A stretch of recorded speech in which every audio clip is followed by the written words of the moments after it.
Добро е што овој амандман каков таков го подпишал само колегата Реджеп Исмаил, затоа што во случај да го подпишеше Амар Мециновиќ, можеше се смета и како судир на интереси со оглед на тоа што се уште е студент, па можда и ќе треба да ги користи овие студентски домови.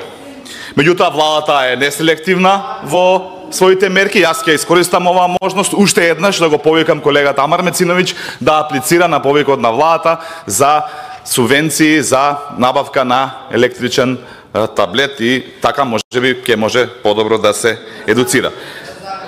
Шегата на страна, луѓе, ова е политички дилетантизам. Ова не е само непочитување на собранието и пратениците, ова е непочитување на народот. Додека некој овдека со денови по цел ден седи, чита амандмани од точка до запирка, некој друг да седи дома на Фейсбук и да поднесува амандмани кои што се реализирани, на вистина не можам да го квалификувам друго освен политички дилетантизам и непочитување на граѓаните и впрочем и на своите граѓани.